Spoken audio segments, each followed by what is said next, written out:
All right, I have a 2022 Sea-Doo Switch, 18-foot, 230 horsepower. It's got the road tax, of course. Installing the Garmin GT56 UHD TM transducer. I have the other one. I can't remember if it was a 44 that goes in the bow and you have to put antifreeze in it and stuff, and it just seemed like a pain. So I followed somebody else's video on here. I'll give a shout out in the description as far as the transducer mounting.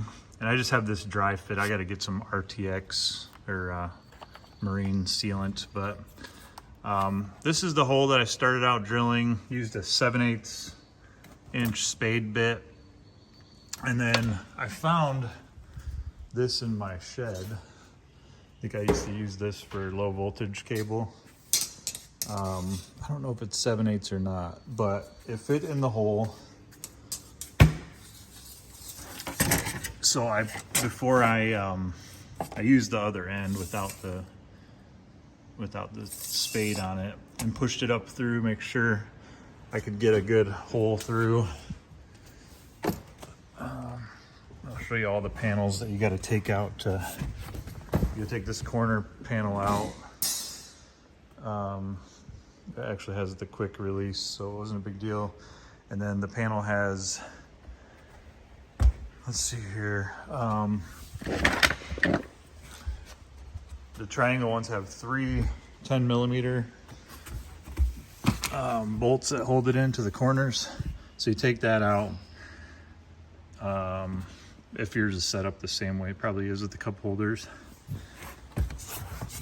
And then I got to vacuum out the rest of this foam. But so when I fed the smaller end of that bit through here, kind of bent it a little bit and it poked up through the foam. Had a heck of a time feeding it. So then when I got that, I reversed the bit and then drilled up through, and then I attached. I left that bit up through here, and then I attached the cable end of the transducer with electrical tape. Had my son down there kind of feeding it to make sure it wasn't going to break off. It did break off once, but we taped it up a little bit better the second time. Got that through. Then you have to take out this removable panel where the engine is, well, the exhaust side. And then you do have to drill another hole through the center. You want to do it as high up as you can. In here, I'm going to seal this off too. But in here you got this stainless or aluminum piece. So I went just behind there.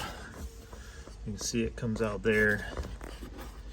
I did that with the 7/8 because you have to be able to fit it through. So maybe I'll try to find a grommet and then RTV seal it.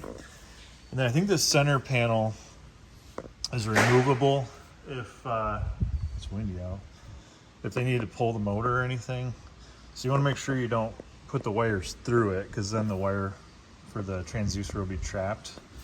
So I just came across the back, zip tied it here, there, stretched it down. You can see, tucked it up under that little zip tie there. And then on this side, hopefully I didn't flip my phone upside down on you. If not, I'll fix that. And then I did come through there, but this bolts on and it's kind of open there. So if they had to take that out, the cord would be fine. And then you'll see a grommet here with a zip tie. I just cut that zip tie and then fed. It was a little tough to get it through, but use that existing pathway. And then I zip tied it again here with the boot cover. Zip tied a couple more along the way. And then take the back panel off of your console. And you can see a couple holes down there. My son was on this side, and then I kind of reached down from underneath there. He shined his flashlight down so I could kind of see where the light was, and found that hole. He grabbed it, fed it up through. So that wasn't too bad. So this is ready to go on. The seat has 2 torx bolts just on. This is the way it goes down there. Just these 2 Torx bits. I think we're here's the bolts. Can't remember what they were. Let's see. They are T30s. Two T30s, and then that panel comes out with the normal 10mm bolts, 4 of them on the corners. Then the part that was kind of annoying was you have to take this part. You can see I got this slid back. So you've got, I'm gonna put this back together and zoomed in still, sorry. Got a real small hole right there that has the pre-existing cable that comes in. And then you've got this part that goes there. And these bolts are these little E-Torx. And I have a Ifixit kit, or Ifixit kit from my phone repair days, and it luckily had them in. So these are T20 with a little hole in them. I think that they call it a safety bit or a E. Not an E-Torx, because the E-Torx is the opposite, but it's a special one anyways. And then you've got another T20 that holds this whole thing down.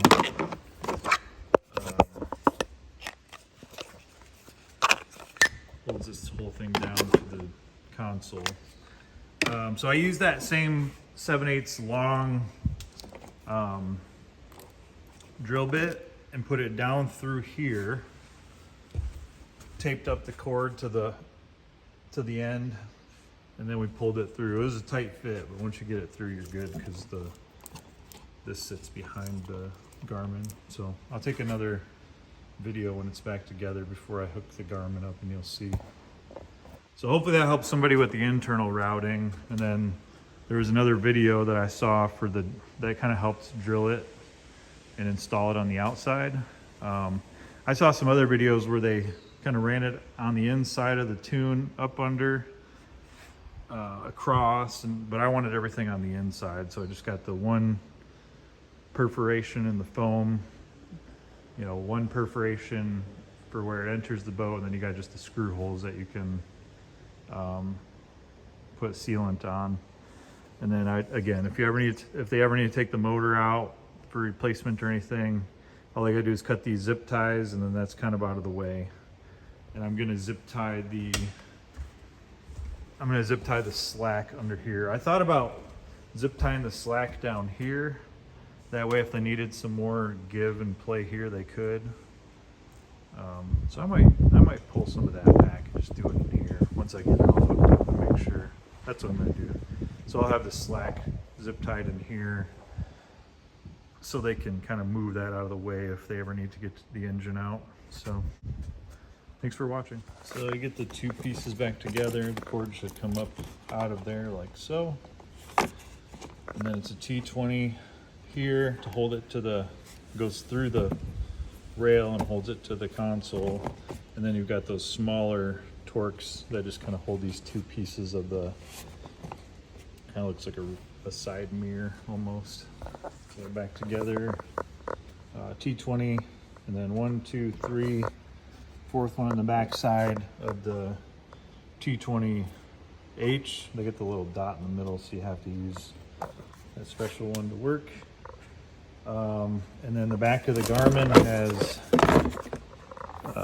the red one is what it comes with, which is the power.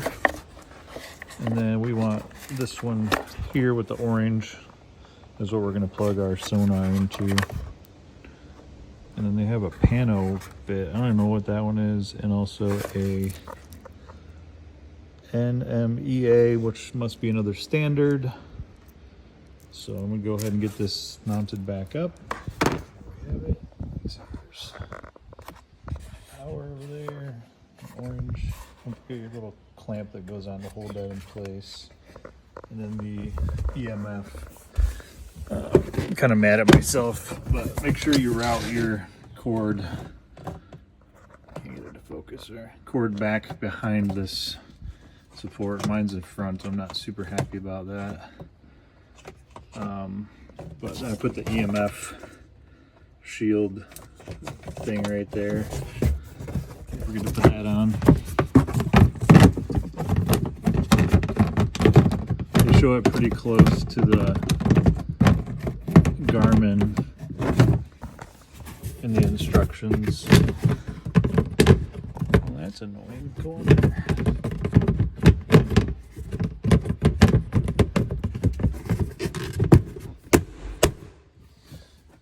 All right, then just put the seat panel back with the 10mm bolts around, and then the T10 Torx. This one goes in three 10mm on that, and you can put your console back in. But then I just need to get some marine sealant for down there, and actually be very careful you don't do what I did and oops. I assumed, which you don't want to do, that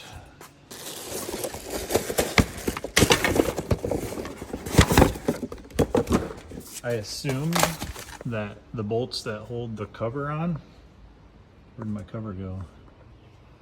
Oh, right here. I assumed the bolts that hold this cable guard on were the same size as the ones for the transom, or the transducer mount, and they're not. So these are, directions say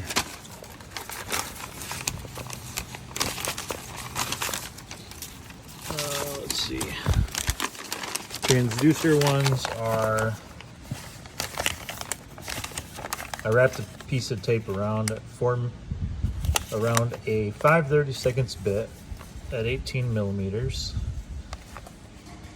And I drilled those two holes, and then I went up to the little cover and drilled the same thing, but they're actually smaller. They're 1/8 bit, 10mm deep.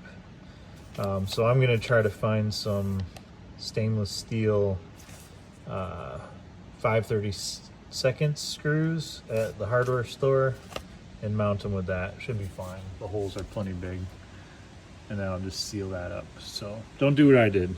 They're different size screws for each. I did pull it back and zip tie it in here. That way they can pull it this way if they need to get that center rail out. Oh, look, I got some sunflower seeds. I think those are from the kids, not mice. Just fall down through the cracks. All right, so yeah, I had just cut the zip tie on this boot, fed it through, put another zip tie around, and then I did a couple more zip ties with some other cable. This is the throttle cable, so you don't want to do anything to that one. Just in case, so put the seat back on. Thanks for watching.